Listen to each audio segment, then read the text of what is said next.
Hello everyone, আশা করি প্রত্যেকেই খুব ভালো আছেন। এই কনকনে শীতের মধ্যে কিছু স্পাইসি খেতে হলে এই রেসিপিটা কিন্তু অবশ্যই ভালোভাবে ফলো করতে হবে। আজকে আপনাদের সাথে আমি শেয়ার করতে চলেছি আর মাছের কালিয়া।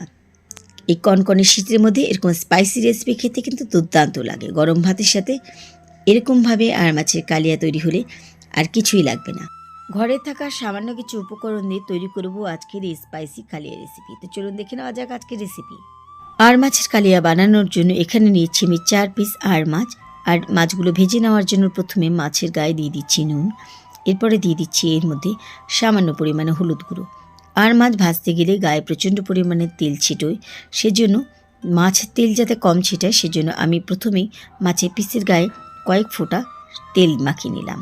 ভালোভাবে বা নুন হলুদ আর তেলের সাথে মাছের পিসগুলোকে মাখিয়ে নিচ্ছি। মাছ ভাজা আমি আর আপনাদের সঙ্গে শেয়ার করলাম না, মাছগুলো আমি মাখানোর পরে ভেজে নিচ্ছি।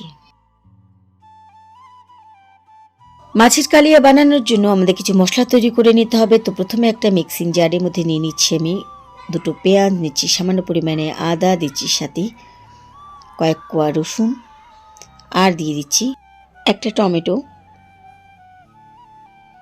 আর সাথে দিচ্ছি 4টে কাঁচা লঙ্কা।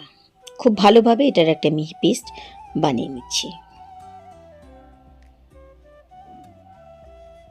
এবার কিছু গুঁড়ো মশলা এর মধ্যে অ্যাড করব, সেজন্য আগে থেকে রেডি করে নিচ্ছি। প্রথমে নিচ্ছি এখানে 1 চামচ ধনে গুঁড়ো, দিচ্ছি হাফ চামচেরও কম লঙ্কার গুঁড়ো, সাথে দিচ্ছি হাফ চামচ কাশ্মীরি লঙ্কার গুঁড়ো খুব ভালো কালারের জন্য, আর দিয়ে দিচ্ছি হলুদ গুঁড়ো।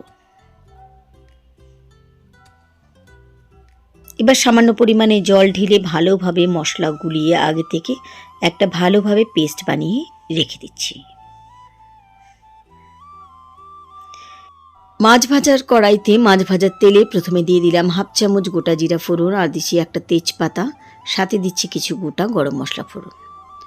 ফোড়ন একটুখানি ভাজা হয়ে গেলে এর মধ্যে আগে থেকে বেটে রাখা আদা পেঁয়াজ রসুন টমেটোর একটা পেস্ট এর মধ্যে দিয়ে দিলাম, সাথে দিলাম গুঁড়ো মশলার পেস্ট।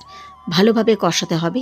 দিয়ে দিচ্ছি এর মধ্যে স্বাদ মতন নুন, আর দিয়ে দিচ্ছি সামান্য পরিমাণ চিনি, এটা স্পাইসের ব্যালেন্স ঠিক রাখার জন্য। এবার ফ্লেম মিডিয়াম করে দিয়ে ভালোভাবে মশলা আমাদের কষিয়ে নিতে হবে। যতক্ষণে মশলা কষে একদম থকথকে ভাব না চলে আসছে ততক্ষণে ভালোভাবে এই মশলা কষাতে হবে। কষানোর এক পর্যায়ে মশলা কিন্তু আস্তে আস্তে কালার চেঞ্জ হওয়া শুরু হবে, আর খুব সুন্দর একটা কিন্তু ফ্লেভার বেরোবে।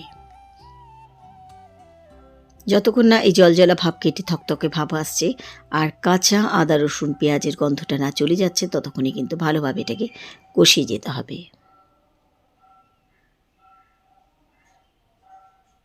তো কষানোর এক পর্যায়ে বাড়তি জলটুকু টেনে গেছে, আর মশলা কিন্তু আমাদের এখানে পুরোটাই থকথকে ভাব চলে এসছে, আর উপরে তেল ভাসছে, মানে মশলা আমাদের কষানো একদম রেডি।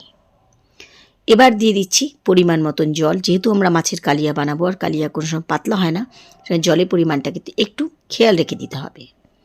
মশলা গুলতে পারে ঠিক এমন পরিমাণে জলটা দিতে হবে। এবার ঢাকা দিয়ে দিচ্ছি আর ফ্লেম বাড়িয়ে দিয়ে 5 মিনিট ফুটিয়ে নিচ্ছি। ফিরে আসলাম 5 মিনিট পরেই। এর মধ্যে কিন্তু ঝোল খুব ভালোভাবে আমাদের এখানে ফোটা শুরু হয়ে গেছে। এটুকু জল থাকতে থাকতেই এবার এর মধ্যে ছেড়ে দিচ্ছি আগে থেকে ভেজে রাখা আর মাছ।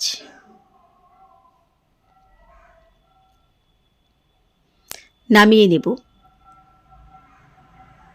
তার আগে এর মধ্যে এবার দিয়ে দিচ্ছি হাফ চামচেরও কম গরম মশলার গুঁড়ো, কারণ আমি গোটা গরম মশলা অ্যাড করেছিলাম তাই গরম মশলা গুঁড়ো এখানে কম দিয়েছি। দিয়ে দিচ্ছি ঘি। ভালোভাবে ঘি আর গরম মশলা গুঁড়ো